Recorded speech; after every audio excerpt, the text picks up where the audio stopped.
दोस्तों अभी मैंने देखा है भगोड़ी घोड़ी एक वीडियो डाल रही है कि रविवार का दिन, ठीक है, इतना गुमराह करती है, इतना गुमराह करती है कि कोई आवाज ना उठा सके, कोई आंदोलन ना कर सके, कोई चीख ना सके। रविवार के दिन देखो हमारे यहाँ क्या हो रहा है, ठीक है। इस तरह से छत से वीडियो बनाती है। बहुत सारे भारत के यूट्यूबर जो सीमा हैदर को अपनी जान मानते हैं वो आए हुए हैं, अपना प्रमोशन कर रहे हैं। तो सीमा हैदर ने बता दिया है कि हमारा ना कोई कोर्ट की तारीख है। औरतें भारत की चिल्ला रही थी जिस तरह से कि जैसा लगता सच में मैं जेल जाने वाली हूँ, सच में मैं कोर्ट जाने वाली, सच में मैं डिटेन होने वाली हूँ। सीमा हैदर ने मुस्करा करके और दिखा दिया है कि मेरे पेट में कोई बच्चा नहीं है, फिर भी मैं तुमको गुमराह कर रही हूँ, तुमसे झूठ बोल रही हूँ, पकड़ सकती हो तो पकड़ो। आज हम घर पे बैठे हैं, हम किसी कोर्ट नहीं गए, मेरी कोई तारीख नहीं है, और तुम जल सकती हो तो जलो, भेज सकती हो तो भेज के दिखाओ। ये सीमा हैदर दिखा रही है वीडियो बना करके, ठीक है। बताना चाहूंगी कुछ गिरे नीच टाइप के जो भीख मांग करके भी खाने में शर्म नहीं करते, चोरी करके खाने में शर्म नहीं करते। अब मैं बता देती हूँ, जो गए गए, मेरी कोई तारीख नहीं है, और तुम जल सकती हो तो जलो, भेज सकती हो तो भेज के दिखाओ। ये सीमा हैदर दिखा रही है वीडियो बना करके, ठीक है। बताना चाहूंगी कुछ गिरे नीच टाइप के जो भीख मांग करके भी खाने में शर्म नहीं करते, चोरी करके खाने में शर्म नहीं करते। अब मैं बता देती हूँ, जो गए हैं ना यूट्यूब चैनल अपना बनवाने सीमा हैदर से, तुम्हारा यूट्यूब चैनल नहीं चलेगा, क्योंकि जितने लोग सीमा हैदर से यूट्यूब चैनल बनवाने गए किसी का यूट्यूब चला नहीं है, और जितने लोग सीमा हैदर के सपोर्ट में बोले यूट्यूब बैठ करके, उनका यूट्यूब चला नहीं है। बेशक रेनू का डिलीट हो गया, लेकिन रेनू फिर खड़ा कर लेगी, क्योंकि रेनू के अंदर सच्चाई है। सेम इसी तरह जो सीमा हैदर के सपोर्टर तुम कभी चैनल नहीं चला पाओगे।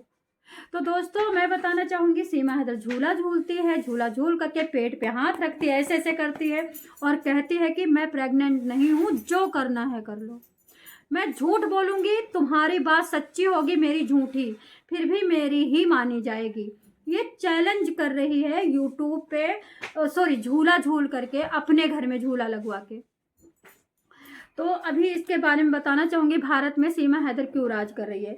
क्योंकि हिंदू हिंदू को खाए डाल रहा है। हिंदू सबसे ज्यादा पंडित को जलता है, राजपूत को जलता है।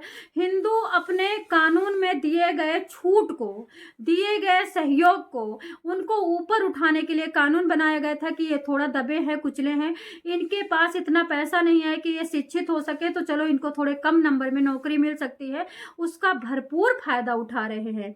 एक हिंदू अगर दलित को पकड़े पाता है तो उसको निचोड़ने का काम करता है, चाहता है कि किसी तरह से इसको जहन्नुम में भेज दूं।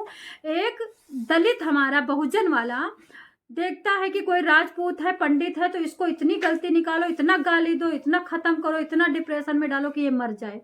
वो अकेला राज करना चाहता है, और बल पे किसके? फ्री के कानून पे, जो उनको दिया गया था सहूलियत के नाते। जो भीमराव अम्बेडकर ने नोकिया मोबाइल बंद करके बाद में स्मार्ट मोबाइल का काम नोकिया को डिसमिस कर दिया गया। बताना चाहूंगी, इनको जो आरक्षण मिला था उस आरक्षण को 10 साल के लिए दिया गया था, लेकिन बाद में उन्होंने हटने नहीं दिया। आपको बताना चाहूंगी, भारत में राजनीतिक चल रही है, जातिवादी चल रही है। अगर कोई महिला जातिवादी में दलित है और दलित की डॉक्टर है, तो फिर वो रिपोर्ट अगर गई है किसी प्रकार की, तो वो रिपोर्ट जो कहेगी वो महिला वही बनेगी। दलित डॉक्टर है तो वही बनेगी, राजपूत डॉक्टर है तो वही बनेगा। राजपूत भी धोखा कर ही रहा होगा, क्यों नहीं करेगा। लेकिन सोनम रघुवंशी में कोई सामने नहीं आया।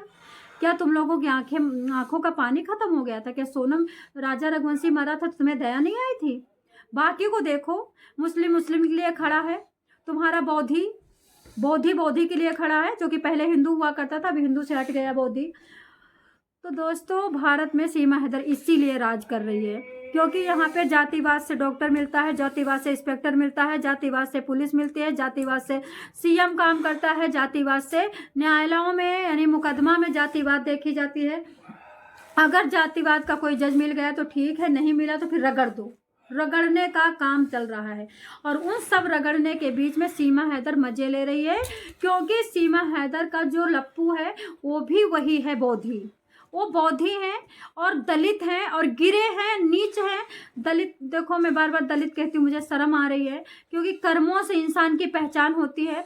रावण पंडित था, फिर भी वो दलित माना गया, गिरा हुआ माना गया, नीच माना गया, कुकर्मी माना गया। कर्मों से रावण की पहचान हुई।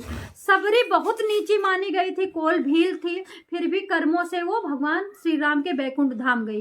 तो कर्मों से आंकड़ा लगना चाहिए, जैसे कि पुराने जमाने में, राम के जमाने में कर्मों को आधार माना जाता था, कर्मों के हिसाब से न्याय होता था और कर्मों के हिसाब से नाम होता था। लेकिन आज की डेट में भारत में जातिवादी फैली है, तो मेरे को आपको समझाने के लिए बोलना पड़ रहा है। तो सीमा हैदर जो आई है, दलित के घर में आई है। सीमा हैदर का जो लप्पू है, लप्पू मजे ले रहा है, क्योंकि लप्पू के साथ 50% जनता है जो कि गंदी नज़र से दूसरी औरतों को देखती है। इनका ईमान नहीं है कुछ। इनका अगर भविष्य देखो ना और भूत देखो, तो इनका कोई अच्छा रचनात्मक इतिहास नहीं रहा है। इनके बाबा दादाओं ने कुछ काम नहीं किया है अच्छा, लेकिन डींगे ऐसे हाँक रहे हैं जैसे राम हैं, राम को चैलेंज कर रहे हैं। उस घर में सीमा हैदर आई है। शायद ये जो मैं बात कह रही हूँ किसी को समझ में ही नहीं आएगा। तो सीमा हैदर अंगूठा सिर्फ और सिर्फ दिखा रही है जो विरोध करते हैं उनको, और बाकी को साथ लेके चल रही है, बाकी से उगाही करवा रही है। आपने देखा नहीं किस तरह से होटलों में गई, होटल में जा करके वहाँ पे लोगों को नैन मटक्का करके नैना दिखाई, किस तरह से सबकी बवासीर चाट करके उगाही करा करके जेब में गड्डी भर के लाई है। अकाउंट में पैसा आ नहीं सकता, बबीता रानी के अकाउंट में आता था पहले। बबीता रानी साफ नाट गई। बबीता रानी भी तो आप ही देख रहे हो, सीमा हैदर की दूसरी सीमा हैदर है, महाचालाक औरत है। बबीता रानी नाट गई, तो अब हाथ में पैसा लेने के लिए तो होटल तो जाना ही पड़ेगा, गड्डी लेने के लिए। कुछ पैसा होटल मालिक के अकाउंट में डलवाया गया होगा, तो उन्होंने नगद दिया होगा 5-10 का सिक्का करके, जब बटोरा होगा तो 2-4-5 हज़ार दे दिया होगा। तो महिला उगाही करवा रही है और हम कुछ कर नहीं पा रहे। और अगर कोई सरकार को कहे ना, तो जब से मैं भिवाड़ी हत्या का कांड, मनीषा वाला कांड देखा, उसके बाद सब मैंने इनका कांड देखा, रूबी का कांड देखा, और मैंने अतुल सुभाष का देखा, तब मैं समझ गई कि कानून ही भारत में ढीढ़ेला करके रखा है। कानून ही भारत में उनके जो गंदा सब कुछ हो रहा है, तो वकीलों के हाथ में आकर के तोड़ मरोड़ करके खूब अच्छी तरह से वकील एड़ा खा के एड़ा मार के पेड़ा खा रहे हैं। वकील मजे ले रहे हैं, खूब मजे ले रहे हैं वकील, क्योंकि उनके हाथ में कानून है। कोई प्रधानमंत्री को कानून पता नहीं है और कोई सच्ची बात बोलता नहीं, क्योंकि सब बीजेपी से जलते हैं। तो सरकार को कौन सच्ची बात बताएगा? सरकार को कौन बताएगा कि तुम्हारे साथ ही मैं रह रहा हूँ, तुमसे जल रहा हूँ? कौन योगी जी को बताएगा कि तुम्हारा जो वकील है वो तुमसे जल रहा है, तुमसे नफरत कर रहा है, तुम्हारी बीजेपी में घुस करके घुन की तरह खा रहा है? ठीक है, जब सरकार भगवान को गाली देना नहीं बंद करवा पाई, जब सरकार संतों को गाली देना नहीं बंद करवा पाई हिंदुओं के द्वारा, जो बौद्धि हो गए हैं भारत में हिंदू, अब इनका बाप तो कोई है नहीं। एक कभी अशोक को अपना बाप कह देते हैं, कभी उसको अपना बाप कह देते हैं, तो संतों को गाली देना लाजमी है जब उनका खुद ही स्टैंडर्ड नहीं है। तो दोस्तों, मैं बताना चाहूँगी सीमा हैदर मजे ले रही है किसके सपोर्ट से?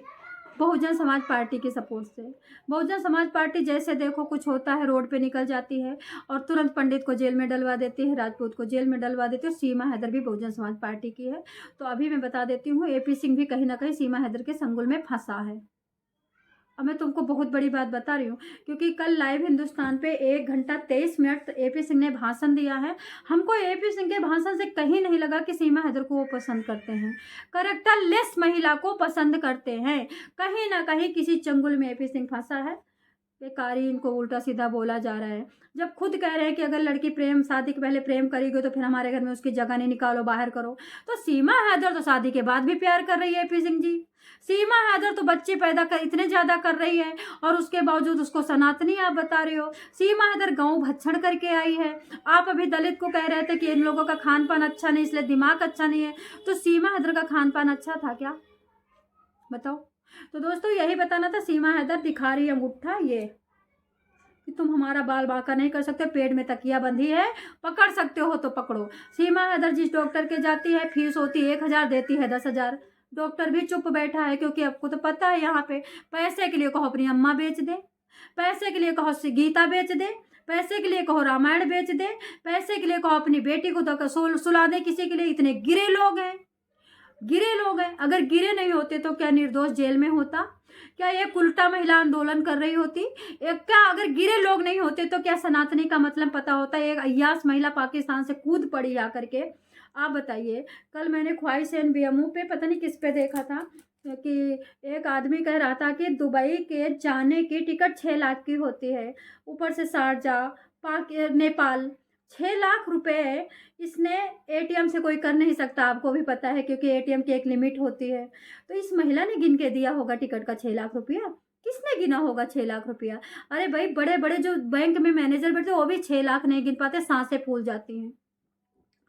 समझ में आता है भाई साहब ये महिला कितनी तेज है। अब ये महिला एक चैनल पे बोल रही थी, ख्वाहिश दिलकश की चैनल पे, दिलकश के चैनल पे कह रही थी कि मेरे पापा मेरे से गुस्सा हो गए थे क्योंकि मैंने कुछ गलत काम कर दिया था, इसीलिए ज़बरदस्ती शादी कर दिया हैदर से। अब बताओ, जिस महिला के बाप ना खुश हुए, सास ना खुश हुई, उसका कुनबा खुश नहीं हुआ, उससे पाकिस्तानी महिला से भारत खुश है।